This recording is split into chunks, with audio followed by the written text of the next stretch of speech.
प्रति साल 2 करोड़ नौकरी का वादा क्यों? अरे भाजपाइयों, सत्ता को दलालो, जाग जाओ, जाग जाओ, अभी भी उम्मीद है, जाग जाओ, ठीक है?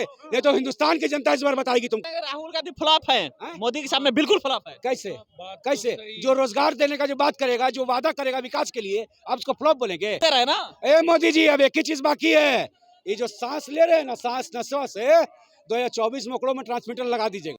मोदी जी विनाश का नाम विकास रख दिए हैं, उनका जमाना हर जगह स्लिप करता है। ऐसा ही बोले थे, बेटी पढ़ाओ बेटी पढ़ाओ। नरेंद्र मोदी के सामने राहुल गांधी टिक पाएंगे? 24 में हटा देगा ना, तो ईवीएम हटा देगा ना, तो हम लोग भी मोदी जी का मुकाबला कर लेंगे। तो मोदी जी जो ऐसे कैंडिडेट है जो हिंदू मुस्लिम करने का काम किए, जो युवाओं के भावनाओं के साथ खेले। तो क्या हेमंत सोरेन के बाद अरविंद केजरीवाल की गिरफ्तारी होगी? क्योंकि ईडी के कई समन के बाद भी वो पेश नहीं हुए और आज आम आदमी पार्टी के नेताओं के 12 ठिकानों पर ईडी की छापेमारी चल रही है।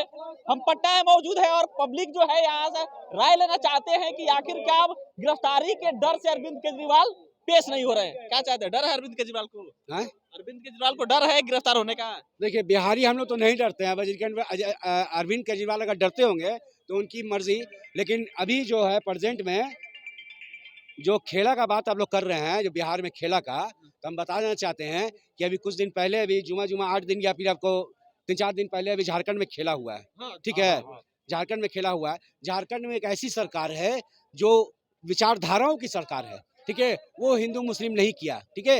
लेकिन फिर भी उसके पीछे ईडी और सीबीआई लग के उसको किसी न किसी तरह गिराने का प्रयास किए कि ये गिर जाएंगे तो फिर से बीजेपी सरकार बनेगी, ठीक है? बीजेपी सरकार, भाजपा सरकार जब जब वहाँ रहा है तब तक मुहर्रम में, दशहरा में, दिवाली में, रामनवमी में हंगामा और हिंदू मुस्लिम हुआ है। अरे प्यार बांटते हैं भाजपा वाले, नफरत बांटते हैं। प्यार कहाँ, नफरत। वही नफरत का दुकान बंद करके मोहब्बत का दुकान हम लोग खोलने जा रहे हैं 2024 में। दुकान तो फ्लॉप है। नहीं फ्लॉप है, बिहार की जनता बताएगी 2024 में।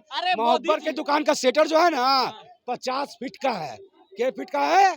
50 फीट का। अरे सारा रिकॉर्ड तोड़ देगा। मोदी जी कह रहे हैं कि एक ही सैटेलाइट को बार बार लॉन्च करने के चक्कर में अब खत्म हो गई कांग्रेस। काची बोले हैं? एक ही सैटेलाइट को बार बार लॉन्च करने के चक्कर में कांग्रेस खत्म हो गई। राहुल गांधी पर कटाक्ष कर रहे हैं। अरे भाई, मोदी जी का कुछ भी, मोदी जी का बोला हुआ कुछ भी सच है। मोदी जी का बोला हुआ कुछ भी सच है। ये भी बोल रहा है सही है। मोदी जी अगर सच्चे होते हैं तो उनके घर में ही बच्चे होते हैं, ठीक है? मोदी जी, अरे पर्सनल सवाल आप मेरे बारे में कीजिएगा, के बारे में नहीं करेंगे आप ना। हम ना कुछ चुन के बैठे हैं भाई, हम सवाल का नहीं करेंगे। आप पत्रकार हैं ना जी, कहीं मोदी जी के पास गए हैं पूछने के लिए कि जनता इतना मुसीबत में झेल रहा है? मोदी जी मीडिया के सामने नहीं आते हैं। काहे नहीं आते हैं? उनका प्रॉब्लम है। मोदी जी उनके नेता आते हैं उनकी पार्टी के, मतलब जो निर्णय लेंगे उसी को हम लोग पालन करेंगे, वो जो निर्णय करेंगे उसी का पालन हम लोग करेंगे। मतलब मंत्री है। देखिए, प्रधानमंत्री जो सीट जो है ना, सीट का सम्मान करते हैं, क्योंकि उसमें ऐसे बड़े बड़े नेता बैठे हैं, अटल बिहारी वाजपेयी जैसे नेता, मनमोहन सिंह जैसे नेता। लेकिन ये जो नेता जो अभी प्रेजेंट में है, कुर्सी का सम्मान करते हैं, लेकिन जो बैठा हुआ शख्स है ना, उसका सम्मान नहीं करते हैं। नहीं, ये लोग कह रहे हैं राहुल गांधी फ्लॉप है, मोदी के सामने बिल्कुल फ्लॉप है। कैसे कैसे? जो रोजगार देने का जो बात करेगा, जो वादा करेगा विकास के लिए, आप उसको फ्लॉप बोलेंगे? अरे मोदी जी विनाश का नाम विकास रख दिए हैं। मोदी जी विनाश का नाम विकास रख दिए हैं, उनका जमाना हर जगह स्लिप करता है। ऐसा ही बोले थे, बेटी पढ़ाओ बेटी पढ़ाओ, ठीक है? तो बोले कि मेरा जवान स्लिप कर गया। तो मोदी जी जो ऐसे कैंडिडेट है जो हिंदू मुस्लिम करने का काम किए, जो युवाओं के भावनाओं के साथ खेले, जो हमारे देश के हित के जो काम होना चाहिए था, क्या काम होना चाहिए था? विकास पे होना, एजुकेशन पे होना चाहिए था। एजुकेशन में तो 18% टैक्स लगाए मैं, ना पढ़ेगा इंडिया ना बढ़ेगा इंडिया, ठीक है? आप कफन पर टैक्स लगा दिए भाई, आप पानी पर टैक्स लगाए, गंगा जल पर। अब एक ही चीज बाकी है मोदी जी, चलते रहे ना। ए मोदी जी, अब एक ही चीज बाकी है, ये जो सांस ले रहे हैं ना, सांस नसों से 2024 में ओकड़ों में ट्रांसमीटर लगा दीजिएगा, ठीक है? बस वही चीज बाकी है जो सांस हम ले रहे हैं। बड़ा फ्रस्ट्रेट लग रहा है मोदी जी से। काहे नहीं रहेंगे भाई? हमें भावनाओं के साथ खेले भाई, गुरु बनाने की तरफ देश है। भावनाओं का। मेरा जो भाई जो छोटा वाला जो बचपन से बोलता था कि हम बड़े होंगे तो हम आर्मी में जाएंगे, अग्निवीर ला के उसके मनोबल को तोड़ने का काम किए हैं। अग्निवीर जैसा योजना ला के उसके मनोबल को तोड़े हैं। मेरे भाई की जिंदगी के साथ खेले हैं वो, तो हम काहे नहीं नाराज रहेंगे उनसे? आप बैठिएगा 5 साल, आप बनिएगा 3 मरतबा मुख्यमंत्री, 3 मरतबा पेंशन उठाइएगा, 2 मरतबा प्रधानमंत्री बनिएगा, 2 मरतबा पेंशन उठाइएगा। अग्निवीर में जो देश के लिए सीना पर गोली खाने के लिए जाएगा, उसको आप लिखपत बराबर कीजिएगा 4 साल में। जाते वैकेंसी होगा ना, क्या जाते वैकेंसी? काहे वादा किए थे? काहे के लिए वादा किए थे 2 करोड़ नौकरी का प्रति साल? लोगों को ले तो रहे ना। अरे भाई, प्रति साल का वादा काहे किए थे? सत्ता के लिए, सत्ता के लिए किए थे। अरे भाजपाइयों, सत्ता को दलालो, जाग जाओ, जाग जाओ, अभी भी उम्मीद है, जाग जाओ, ठीक है।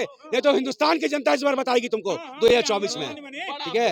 हाँ जी, आप बहुत फ्रस्ट्रेट हो। 2 करोड़ जो बोला है ना अग्निवीर, उसमें अग्निवीर नहीं, अग्निवीर भाई प्रति साल 2 करोड़ नौकरी का वादा क्यों? आपके क्यों? भाई का ही बात कर रहा हूँ, आपके भाई का ही बात कर रहा हूँ। पहले वो सुनो। हाँ, कि अग्निवीर योजना उसमें कुछ लेता भी है कि नहीं लेता? आपके भाई में उतनी कैपेबिलिटी होगी तो वो परमानेंट होगा। खाली बोलने से कौन कहा कि हम ये राहुल गांधी बोला करेंगे। है। राहुल गांधी बोला है कि जब अग्निवीर योजना में जो 4 साल गया है, जब हमारी सरकार बनेगी तो उसको रेगुलर करूंगा। मोदी जी कहाँ बोले भाई? वो तो बीपी रावत को भी पता नहीं चले दिए कहाँ हवा हवाई हो गए, पता चले कैसे स्ट्राइक मारे गए। वही मोदी जी वही एयरप्लेन से घूमते हैं, वही हवाई जहाज से हमारे मोदी जी भी हेलीकॉप्टर से घूमते हैं और उनका स्ट्राइक नहीं करता है। आइए बीपी रावत जी का स्ट्राइक कर देता है, उनके खिलाफ में थे कि अग्निवीर जैसा योजना नहीं, भारत में नहीं आना चाहिए। युवा हाँ कि मोदी जी का ये बयान है कि एक ही सैटेलाइट को बार बार लॉन्च करने के चक्कर में कांग्रेस खत्म हो गई। मतलब ये कि राहुल गांधी को ही नेता बनाने के चक्कर में कांग्रेस खत्म हो गई। इस बातों में दम है। अच्छा ये बताइए, राहुल गांधी जितना टैलेंटेड मोदी जी सामने दोनों फेस कर लेंगे? कभी लाइव कैमरा के सामने मोदी जी कोई मीडिया के सामने 10 साल हो गया 14 में और 19 में राहुल गांधी हारे ना। अरे सुनो मेरी बात, सुनो ना यार। 10 साल में, अरे मेरी बात, 10 साल में कभी भी मीडिया के सामने आए हैं, ओपन आए हैं? बिल्कुल मन की बात हम लोग को भी सुनना चाहिए। खाली बोलते हैं अंदर अंदर, अरे सामने आके बोलो ना भाई, मन की दूसरा की भी बात सुनो। खाली बात तो करते हैं, मन की बात तो टीवी पर करते हैं। मन की बात की 300 रुपये लहसुन और 1000 रुपये किलो मतलब जीरा गोल की, यही मन की बात होता है। हम 1500 रुपये 1200 रुपये गैस सिलेंडर, यही बात होता है। मतलब आप मतलब 55 लाख करोड़ पहले कर्जा था, अभी समझो कि हर आदमी पे मतलब कितना, अभी 100 या 200 मतलब लाख से अलग कर्जा ले लिए, मतलब 73 मतलब इतना कर्जा ले लिए, वही हुआ जी। यही सब होता है, यही मन की बात होता है, यही होता है। बुलेट ट्रेन की बात चलाए थे, बुलेट ट्रेन की जगह छोटा मोटा ट्रेन। बताइए कि राहुल नरेंद्र मोदी के सामने राहुल गांधी टिक पाएंगे? 24 में हटा देगा ना, तो ईवीएम हटा देगा ना, तो हम लोग भी मोदी जी का मुकाबला कर लेंगे। आम आदमी अब इसमें कहां से आ गया? ईवीएम नहीं आया तो कैसे नहीं आया? कांग्रेस ही लाया ना ईवीएम कांग्रेस लाया, लेकिन उसका विरोध भी उस समय किया था।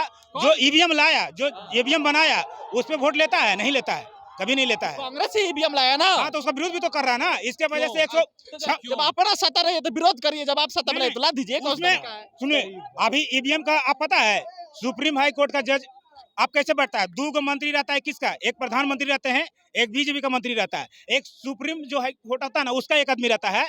ऐसे है, पहले वैसे नहीं था, एक सुप्रीम कोर्ट का आदमी रहता था, एक विपक्ष का आदमी रहता था। अरे ईवीएम के जहाँ जो चुनाव आयोग की बात कर रहा हूँ, इसमें जो संशोधन किया गया, इलेक्शन कमिश्नर बोलिए, संशोधन था। पहले एक विपक्ष का आदमी होता था, एक प्रधानमंत्री होता था, एक सुप्रीम कोर्ट का तो पार्लियामेंट को भाई साहब अधिकार तो है ना नया कानून बनाने का। इसको तो देखे ना, ऐसा ऐसा कानून आते में पास कर देता है ना कि पता भी नहीं चलता। अरे हर जो मेंबर्स ऑफ पार्लियामेंट वोटिंग करते हैं जी, अरे तो उसका 145 संसद का निलंबित कर देता है। मतलब आपके कहने का मतलब है कि राहुल गांधी ईवीएम को चुनाव हारते हैं।